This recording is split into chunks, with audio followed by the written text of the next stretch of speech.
जय हिंद। हम लोग अभी मॉडर्न हिस्ट्री देख रहे हैं। आधुनिक भारत में हम लोग कंटिन्यू करेंगे। जैसे कि हम सिलेबस में पहले ही बताए थे कि सिलेबस में हमको पहले यूरोपियों का आगमन पढ़ना था, जो ख़त्म हो गया। मुगलों का पतन हम पढ़ लिए हैं। अब आते हैं इसमें क्षेत्रीय राज्यों का उदय और भारत में ब्रिटिश साम्राज्य क्या का विस्तार। क्या पढ़ना है? क्षेत्रीय राज्यों का उदय और भारत में ब्रिटिश साम्राज्य का विस्तार। इसमें हम देखते हैं क्षेत्रीय राज्य में बंगाल, अवध, मराठा, मैसूर, पंजाब, राजपूत। तो इसमें हम पहले अभी देखेंगे बंगाल को। क्या देखेंगे? बंगाल। लेक्चर थोड़ा बड़ा होगा, पेशेंस बना के सुनिए, अच्छा लगेगा आपको, गुड फील कीजिएगा। बंगाल। बंगाल कितना से कितना? तो 1722 से 1765। मध्यकाल में भारतीय प्रांतों में सबसे समृद्ध प्रांत बंगाल था। सबसे समृद्ध प्रांत कौन था? तो बंगाल था। यहाँ का व्यापार अत्यधिक संपन्न अवस्था में था। व्यापार बहुत अधिक संपन्न अवस्था में था। वर्तमान बांग्लादेश। वर्तमान बांग्लादेश बिहार, पश्चिम बंगाल, उड़ीसा तत्कालिक बंगाल के ही भाग थे। वर्तमान जो बांग्लादेश है उसमें बिहार, पश्चिम बंगाल, उड़ीसा तत्कालीन बंगाल के ही भाग थे। अभी जो वर्तमान का बांग्लादेश है वो किसका भाग था? तो बिहार, पश्चिम बंगाल, उड़ीसा तत्कालीन बंगाल के ही भाग थे। मुगल काल में ही बंगाल भारत का सबसे धनी प्रांत रहा। मुगल काल में भी बंगाल भारत का सबसे धनी प्रांत रहा। मध्यकाल के दौरान बंगाल में सर्वाधिक विद्रोह हुए। मध्यकाल में बंगाल में सर्वाधिक विद्रोह हुए। इसके सामान्य दो कारण थे। एक कारण पहला है, केंद्रीय राजधानी से बंगाल की दूरी अधिक थी। केंद्रीय राजधानी से बंगाल की दूरी अधिक थी। बंगाल की आर्थिक संपन्नता उसे स्वयं में आत्मनिर्भर बनाती थी। आर्थिक संपन्नता मतलब हो गया पैसा कौड़ी इतना था बंगाल को कि वो स्वयं में आत्मनिर्भर था, बनाती थी। 1700 एडी में मुगल बादशाह औरंगजेब ने मुर्शिद कुली खां को बंगाल का दीवान नियुक्त किया था। 1700 एडी में मुगल बादशाह औरंगजेब ने मुर्शिद कुली खां को बंगाल का दीवान नियुक्त किया था। क्या नियुक्त किया था? दीवान। 1707 में औरंगजेब की मृत्यु के पश्चात मुर्शिद कुली खां बंगाल में शक्तिशाली होकर हो गया। 1707 में औरंगजेब की मृत्यु के पश्चात मुर्शिद कुली खां बंगाल में शक्तिशाली हो गया और 1717 में वह बंगाल का गवर्नर मतलब नवाब बन गया। 1717 में वह बंगाल का गवर्नर मतलब नवाब बन गया। 1722 में मुर्शिद कुली खान ने स्वतंत्र बंगाल की घोषणा की। कब की थी? तो 1722 में। अब यहाँ से हम लोग को देखना है कंटिन्यू। 1722 में मुर्शिद कुली खान ने स्वतंत्र बंगाल की घोषणा की थी। लेक्चर थोड़ा बड़ा होगा। बंगाल के प्रमुख नवाब कौन कौन नवाब थे? एक नंबर नवाब था मुर्शिद कुली खां। इसका टाइम पीरियड आप देख सकते हैं 1701 से 1727। हम टाइम पीरियड नहीं बोलेंगे, आप नोट कर लीजिएगा, इसका नोट्स जरूर बनाइए। सुजाउद्दीन, मुर्शिद कुली खां, सुजाउद्दीन, सरफराज खान, अलीवर्दी खान, सिराजुद्दौला, मीर जाफर, मीर कासिम, मीर जाफर, नज्म उद्दौला। तो ये कभी कभी सीरीज लगाने के भी क्वेश्चन में पूछ लेता है कि मिलान कीजिए, मैचिंग के लिए। तो पहले कौन था? मुर्शिद कुली खां, सुजाउद्दीन, सरफराज खां, अलीवर्दी खां, सिराजुद्दौला, मीर जाफर, मीर कासिम, मीर जाफर, नज्म उद्दौला। इस तरह हम आप एक एक को हम देखेंगे आगे। मुर्शिद कुली खां 1701 से 1727। किसको देखेंगे? तो मुर्शिद कुली खां को 1701 से 1727। स्वतंत्र बंगाल के वास्तविक संस्थापक मुर्शिद कुली खां थे। स्वतंत्र बंगाल के वास्तविक संस्थापक कौन थे? तो मुर्शिद कुली खां थे। इन्होंने बंगाल में सुव्यवस्थित प्रशासन स्थापित किया था। इन्होंने बंगाल में सुव्यवस्थित सब कुछ सिस्टमेटिक ढंग से प्रशासन स्थापित किया था। इन्होंने अपनी राजधानी ढाका से मुर्शिदाबाद स्थानांतरित की थी। कहाँ से? ढाका से मुर्शिदाबाद स्थानांतरित की थी, ले गई थी, मतलब ले गया था अपनी राजधानी को। मुर्शिद कुली खान ने बंगाल की वित्तीय व्यवस्था में कई महत्वपूर्ण सुधार किए। वित्तीय मतलब पैसा कौड़ी, फाइनेंस सिस्टम में। मुर्शिद कुली खान ने बंगाल की वित्तीय व्यवस्था में कई महत्वपूर्ण सुधार किए, जैसे व्यापार एवं वाणिज्य को बढ़ावा देना। व्यापार, ट्रेड एंड कॉमर्स का बढ़ावा देना। वाणिज्य मतलब कॉमर्शियल, ये सबको बढ़ावा दे दिया। व्यापार एवं वाणिज्य को बढ़ावा देना। जागीरों को खालसा में परिवर्तित करना। जागीर भूमि को किस में? खालसा में परिवर्तित करना। किसानों को कृषि विकास के लिए अग्रिम ऋण देना। किसानों को कृषि विकास के लिए अग्रिम ऋण देना। इन्होंने बंगाल को सामरिक रूप से भी अत्यधिक मजबूती दी। सामरिक मतलब सभी रूपों में, समान एकदम सभी रूप में, सभी क्षेत्र में काम किया, अत्यधिक मजबूती दी। उल्लेखनीय है कि 1722 में इन्होंने स्वतंत्रता की घोषणा की। इन्होंने स्वतंत्रता की घोषणा की, परंतु मुगल बादशाह से इन्होंने कभी भी संबंध खराब नहीं किए। मुगल से तो अलग हुआ, लेकिन मुगल बादशाह से कभी संबंध खराब नहीं किए। स्वतंत्र नवाब बनने के पश्चात भी ये मुगल बादशाह को नियमित रूप से राजस्व भेजते थे। मुगल नवाब, स्वतंत्र नवाब तो बने लेकिन मुगल बादशाह को नियमित रूप से राजस्व भेजते थे। 1727 में इनकी मृत्यु हो गई। किनकी मृत्यु हो गई? तो मुर्शिद कुली खां की मृत्यु 1727 में हो गई। इसके बाद हम लोग आगे आएंगे। इसके बाद हमारा शासक है शुजाउद्दीन। कौन है? तो शुजाउद्दीन। शुजाउद्दीन का टाइम पीरियड है 1727 से 1739। ये मुर्शिद कुली खां के दामाद और उत्तराधिकारी थे। शुजाउद्दीन किसका दामाद था? तो मुर्शिद कुली खां का दामाद और उत्तराधिकारी थे। ये बंगाल के दूसरे योग्य नवाब बने। या बंगाल के दूसरे योग्य नवाब बने। इन्होंने मुर्शिद कुली खां के आर्थिक एवं प्रशासनिक सुधारों को जारी रखा। इन्होंने मुर्शिद कुली खां के आर्थिक एवं प्रशासनिक सुधारों को जारी रखा। 1739 में इनकी मृत्यु हो गई। कितना में? 1739 में। अब आते हैं हम लोग सरफराज खान के बारे में। सरफराज खान का टाइम पीरियड है 1739 से 1740। सरफराज खान शुजाउद्दीन के पुत्र और उत्तराधिकारी थे। शुजाउद्दीन के पुत्र और उत्तराधिकारी थे। ये बंगाल के एक अयोग्य नवाब थे। योग्य नहीं था, मतलब अयोग्य नवाब थे। इन्होंने आलम उद दौला हैदर जंग की उपाधि धारण की थी। इन्होंने आलम उद दौला हैदर जंग की उपाधि धारण की थी। इनकी अयोग्यता के कारण बंगाल में प्रशासनिक विफलता देखने को मिली। इनकी अयोग्यता मतलब ये योग्य नहीं था, जिस कारण से बंगाल में प्रशासनिक विफलता देखने को मिली। 1740 में गिरिया के युद्ध में अलीवर्दी खान ने इन्हें पराजित कर दिया। 1740 में कौन सा युद्ध हुआ था? गिरिया के युद्ध। कौन सा युद्ध? गिरिया के युद्ध में अलीवर्दी खान ने इसे पराजित कर दिया। किसको पराजित कर दिया? सरफराज खान को। किसको? सरफराज खान को। कौन पराजित कर दिया? अलीवर्दी खान। कौन गिरा दिया? अलीवर्दी खान गिरा दिया सरफराज खान को 1740 में गिरिया के युद्ध में। गिरिया का युद्ध बंगाल की प्रथम क्रांति कही जाती है। तो पूछता क्वेश्चन, बंगाल की प्रथम क्रांति किसे कहा जाता है? गिरिया के युद्ध को। किसे? तो गिरिया के युद्ध को बंगाल की प्रथम क्रांति कहा जाता है। इसके बाद कंटिन्यू रहेंगे, अलीवर्दी खां आ जाएगा। यही तो उसको मारा। अलीवर्दी खां आ गया 1740 से 1756। गिरिया के युद्ध के पश्चात अलीवर्दी खां बंगाल का अगला नवाब या गवर्नर बना। इन्होंने मुगल बादशाह जो मोहम्मद शाह से बंगाल के नवाब के रूप में वैधानिक मान्यता प्राप्त किया था। मुगल बादशाह इसके समय कौन था? मोहम्मद शाह से बंगाल के नवाब के रूप में वैधानिक मतलब लीग के मान्यता प्राप्त किया था, वैध तरीका से, कि हम बंगाल का नवाब हैं। तो किससे लिया था यह अनुमति? तो ये लिया था, आपको वैधानिक मान्यता प्राप्त किया था मोहम्मद शाह से। कौन? तो अलीवर्दी खां। इनके काल में बंगाल में फ्रांसीसी और ब्रिटिश अत्यधिक शक्तिशाली होने लगे। इसी के काल में, अलीवर्दी खां के काल में, बंगाल में फ्रांसीसी और ब्रिटिश अत्यधिक शक्तिशाली होने लगे और उन्होंने अपने व्यापारिक कोठियों कलकत्ता, ब्रिटिश और चंद्रनगर फ्रांसीसी का दुर्गीकरण प्रारंभ कर दिया। उन्होंने अपने उन्होंने अंग्रेज और ब्रिटिश और फ्रांसीसी ने उन्होंने अपने व्यापारिक कोठियां कलकत्ता में व्यापारिक कोठी किसका था? ब्रिटिश का। और चंद्रनगर में फ्रांसीसी का दुर्गीकरण प्रारंभ कर दिया। अलीवर्दी खां ने ब्रिटिश और फ्रांसीसियों के दुर्गीकरण का विरोध किया। अलीवर्दी खां बोला, अरे दुर्गीकरण नहीं होगा। दुर्गी मतलब किला बना रहा था कि मेरा क्षेत्र है, यहाँ तक में मेरा है। तो अलीवर्दी खां ने ब्रिटिश और फ्रांसीसियों के दुर्गीकरण का विरोध किया था और इन्होंने कहा कि यूरोपियन वे मधुमक्खियां हैं जिन्हें यदि छेड़ेंगे तो यह काट काट कर मार डालेंगे और नहीं छेड़ेंगे तो शायद शहद दे दें। अलीवर्दी खां ही बोला था, यूरोपियन वे मधुमक्खियां हैं, यूरोपियन मतलब का दोनों ब्रिटिश और फ्रांसीसी, वे मधुमक्खियां हैं जिन्हें यदि छेड़ेंगे तो यह काट काट कर मार डालेंगे, यदि नहीं छेड़ेंगे तो शायद शहद दे दें। अलीवर्दी खां बंगाल का एक योग्य नवाब था। अलीवर्दी खां क्या था? बंगाल के एक योग्य नवाब था और उसने भी बंगाल में आर्थिक और प्रशासनिक सुधार को आगे बढ़ाया। इसने भी, अलीवर्दी खां ने भी बंगाल में आर्थिक और प्रशासनिक सुधार को आगे बढ़ाया था। अब इसके बाद हम लोग आ जाते हैं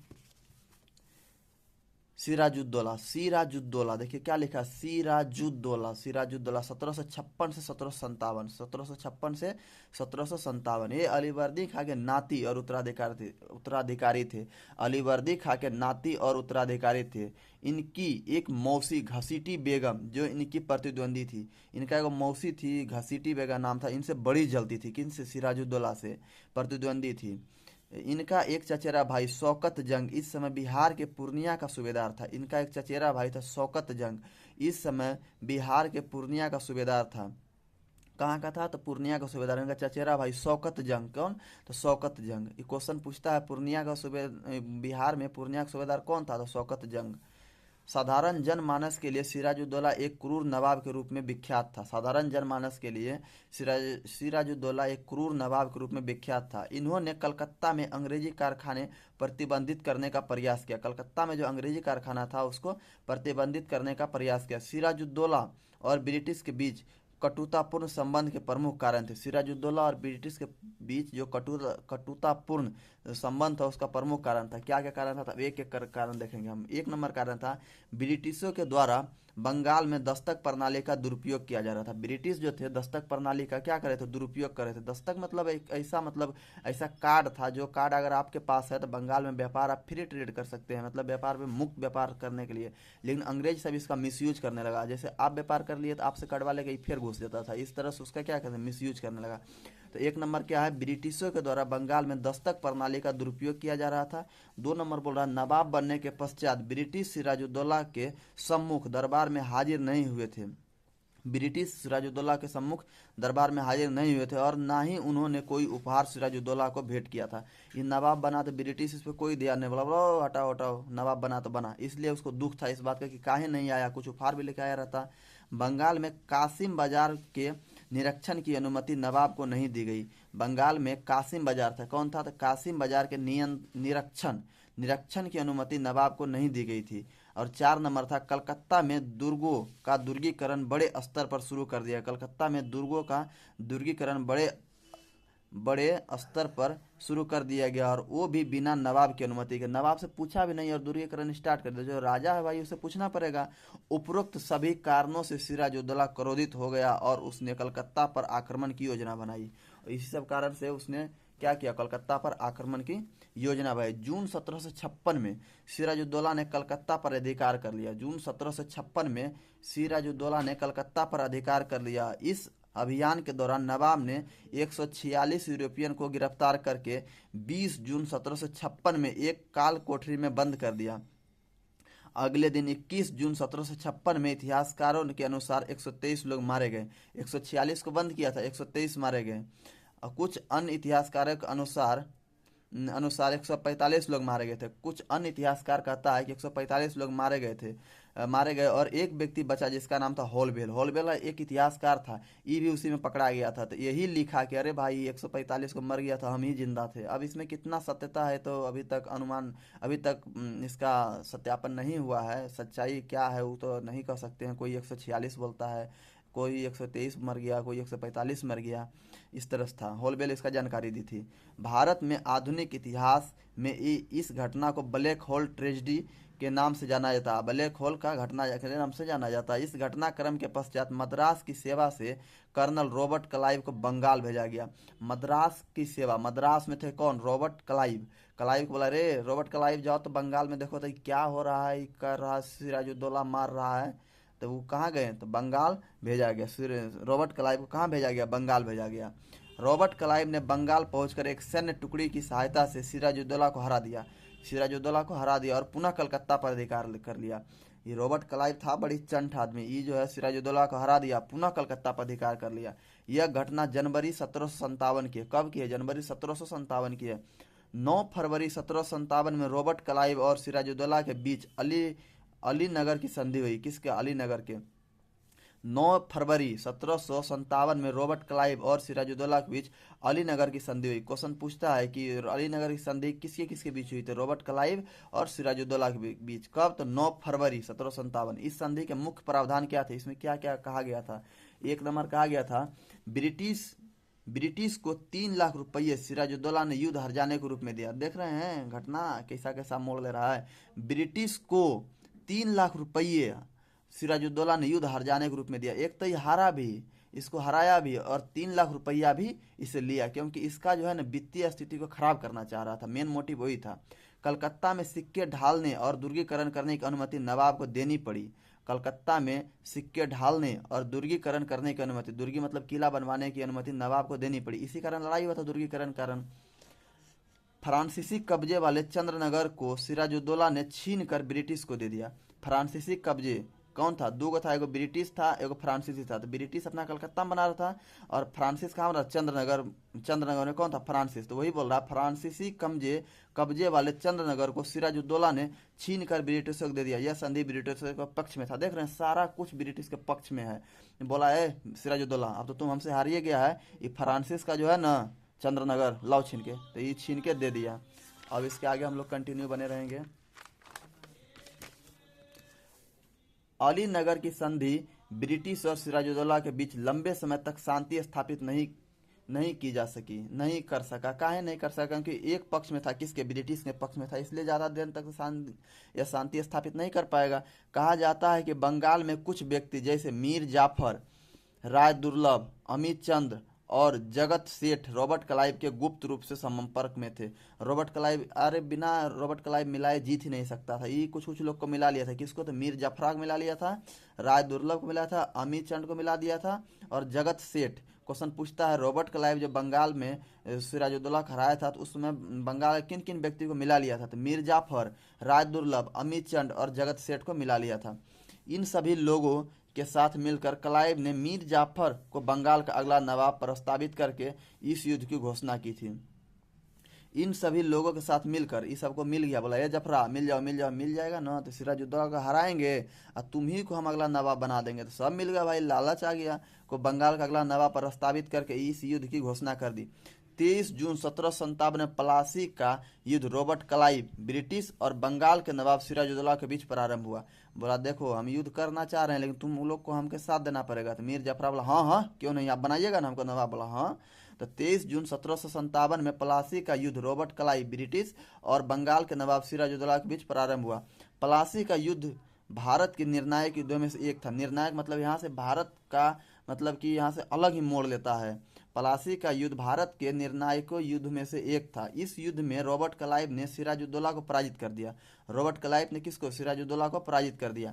इस युद्ध में सिराजुद्दौला की सेना लगभग 4100 थी। किसका? सिराजुद्दौला की सेना कितना थी? 4100 थी और ब्रिटिश सेना लगभग 1100 थी। ब्रिटिश सेना कितना था? 1100 था और सिराजुद्दौला की सेना 4100 थी। प्लासी का मैदान बंगाल के नदिया जिले में स्थित है। कहाँ? बंगाल का नदिया जिला में स्थित है।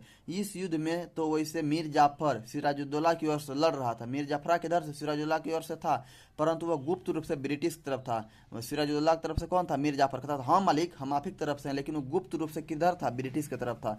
मीर जाफर ने इस युद्ध में एक भी तोप का गोला ब्रिटिश के विरुद्ध नहीं दागा। एको को तोप का गोला नहीं मारा ब्रिटिश की तरफ। कहा कि मिला हुआ था, कैसे मारता?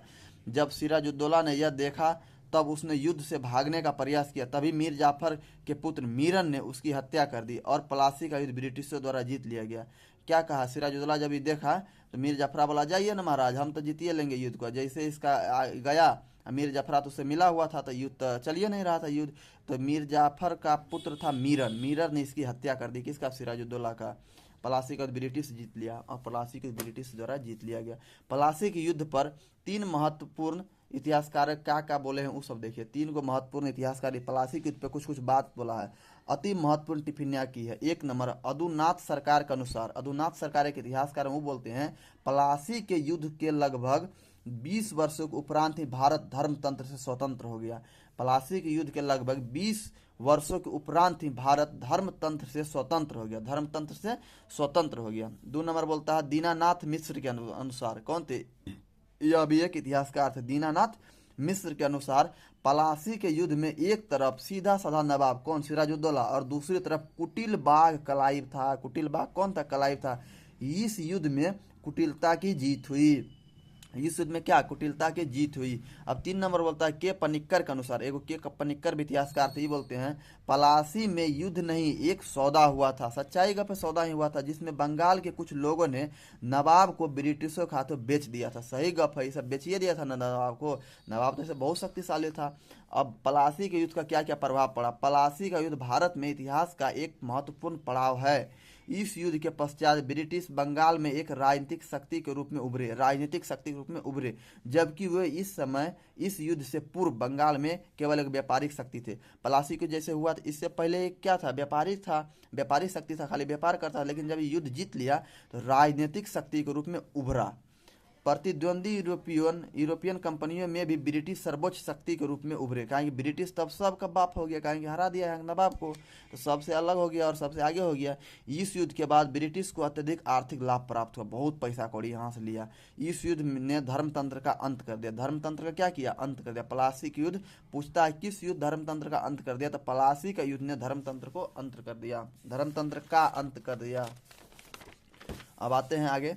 1757 से 1765 के मध्य ब्रिटिश भारत में नहीं बल्कि दुनिया में सर्वोच्च शक्ति के रूप में उभर कर सामने आए थे। 1757 1765 देख रहे हैं, ये टाइम पीरियड जो 8 साल है, ब्रिटिश भारत में ही नहीं बल्कि दुनिया में उभर कर सामने आए थे। इसमें देखिए 1757 प्लासी युद्ध हुआ था, तो क्लाइबर सिराजुद्दौला को ब्रिटिश जीते। 1759 में बेदरा युद्ध हुआ था, ब्रिटिश और डच के बीच में, कौन जीता? ब्रिटिश जीता। 1760 में बॉन्डिबास युद्ध था, ब्रिटिश और फ्रेंच के बीच में, तो कौन जीता? ब्रिटिश जीता। 1761 में पानीपत का तृतीय युद्ध हुआ था, अहमद शाह अब्दाली और मराठियों के बीच में, कौन जीता? तो इधर से कौन? 1761 में पानीपत का तृतीय युद्ध अहमद शाह अब्दाली और मराठी के बीच में हुआ था। 1764 में बक्सर की युद्ध हुआ, किसमें? ब्रिटिश और अलायंस भारतीय में, किसमें? 1764 में ब्रिटिश और अलायंस भारतीय, मतलब एक गुट था भारतीयों का, उसके बीच में हुआ। और सप्तवर्षीय युद्ध चला था विदेश में, कौन? सप्तवर्षीय युद्ध चला था। इस तरह हम कह सकते हैं कि ब्रिटिश बहुत ज़्यादा क्या हुए थे? उभर कर सामने आए थे। नोट: भारत में ब्रिटिश साम्राज्य की सुदृढ़ता के लिए 4 ब्रिटिश गवर्नर बहुत जिम्मेदार हैं। इसको जितना ज़्यादा बढ़ाया था, 4 ब्रिटिश गवर्नर बहुत ज़्यादा जिम्मेदार हैं। 1 number Robert Clive, 2 number Warren Hasting, 3 number Cornwallis, 4 number Wellesley. Robert Clive, Warren Hasting, Cornwallis, Wellesley. इसके बाद हम लोग देखेंगे मीर जाफर। ये लंबा टॉपिक हो जाएगा, इसलिए इतना ही पर कट कर देते हैं वीडियो को। फिर आगे हम लोग मीर जाफर को थोड़ा देख लेंगे, इसके बाद ही खत्म हो जाएगा और उसके बाद हम लोग आगे टॉपिक कवर करेंगे। जय हिंद।